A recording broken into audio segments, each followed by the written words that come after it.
प्रिय विद्यार्थियों, आज हम छायावादी कवि सूर्यकांत त्रिपाठी निराला द्वारा रचित कविता वह तोड़ती पत्थर से व्याख्या करेंगे।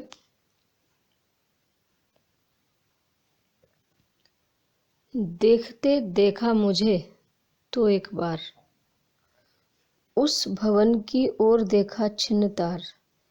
देख कर कोई नहीं, देखा मुझे उस दृष्टि से जो मार खा रोई नहीं। सजा सहज सितार, सुनी मैंने वह नहीं जो थी सुनी झनकार। एक क्षण के बाद वह कापी सुघर, ढुलक माथे से गिरे सीकर। लीन होते कर्म में फिर ज्यों कहा, मैं तोड़ती पत्थर। इन पंक्तियों में कवि निराला यह बताना चाहते हैं कि जो श्रमिक महिला धूप में पत्थर तोड़ने का कार्य कर रही है, उसकी आंखों में जो व्यथा, करुण कथा एवं मर्म भरा हुआ है, उसे कवि ने एक दृष्टि में पढ़ लिया है। एक क्षण के लिए उसने अपना काम करना बंद कर कवि की ओर बहुत ही करुणा भरी और व्यथा भरी दृष्टि से देखा और फिर पुनः अपने काम में वो तल्लीन हो गई। कवि ने इसी वृतांत को इन पंक्तियों में चित्रित किया है।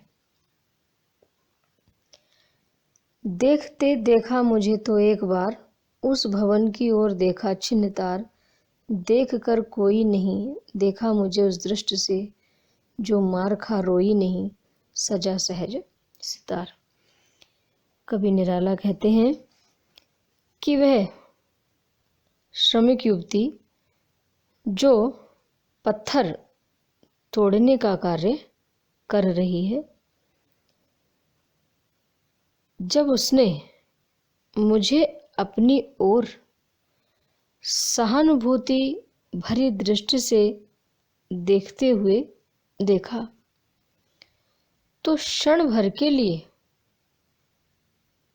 उसने अपना काम रोक दिया और उस विशाल अट्टालिका की ओर देखा। वह भवन या अट्टालिका जिसके परकोटे के भीतर या जिसके चार दीवारी के भीतर सघन छायादार वृक्ष लगे हुए थे और वह मजदूरन धूप में बैठी हुई उस भवन के मालिक के लिए पत्थर तोड़ रही थी। यह देखकर कि उस भवन का स्वामी या उसका मालिक उसे देख नहीं रहा है, उसका हाथ कुछ या एक क्षण भर के लिए विश्राम पाने के लिए रुक गया और फिर उस श्रमिक महिला ने बहुत ही मर्म भरी दृष्टि से, बहुत ही व्यथा भरी दृष्टि से देखा जो उसके प्रति किए जा रहे अन्याय की मानो सारी कथा कह रही थी। आगे कवि कहते हैं कि उस श्रमिक महिला की स्थिति कुछ इस प्रकार थी जैसे कोई शक्तिशाली व्यक्ति हो और वो कमजोर को मारे और रोने भी न दे। उसी प्रकार की कुछ विवशता का भाव उस मजदूरनी के नेत्रों में भी व्याप्त था। आगे कवि कहते हैं, सजा सहज सितार, सुनी मैंने वह नहीं जो थी सुनी झंकार। एक क्षण के बाद वह कांपी सुघर, ढुलक माथे से गिरे सीकर। लीन होते कर्म में फिर ज्यों कहा। कि जिस प्रकार वीणा के तार अपनी सहज झनकार से संगीत की स्वर लहरियों को उत्पन्न कर देते हैं, ठीक उसी प्रकार मजदूरन या श्रमिक महिला की वह विवश दृष्टि भी अपनी मर्म व्यथा को बता रही थी। और मैंने भी उसकी उस वेदना, विवशता और व्यथा को थोड़े ही समय में पढ़ लिया, जो कि वह महिला शब्दों के माध्यम से व्यक्त नहीं कर पा रही थी। आगे कवि कहते हैं कि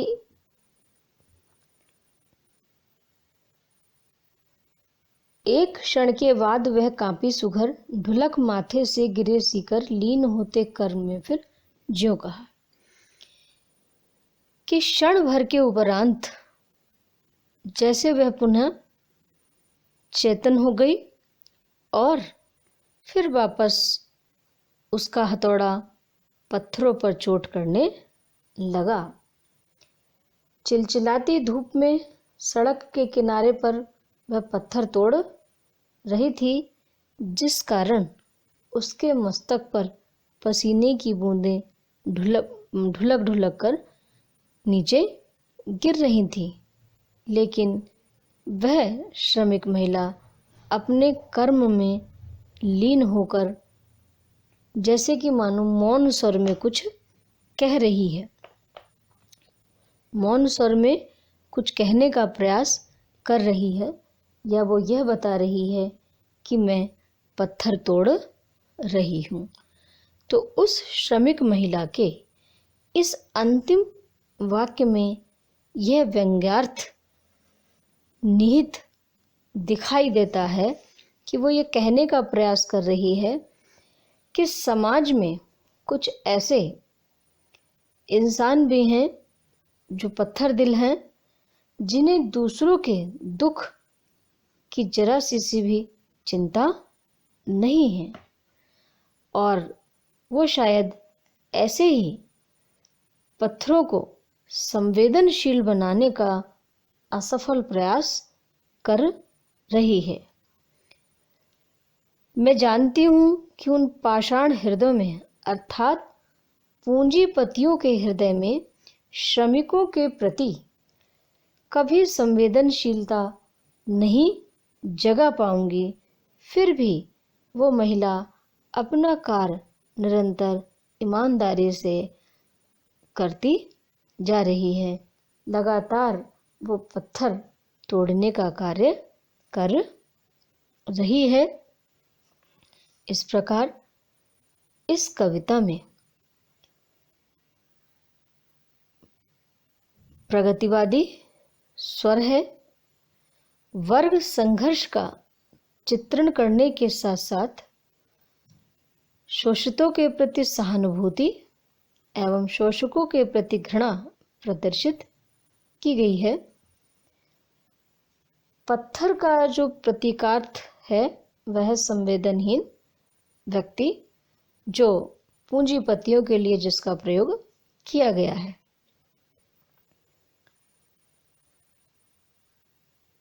श्रमिक युवती की दीनता, विवशता का चित्रण कवि ने बड़ा ही जीवंत किया है। धन्यवाद।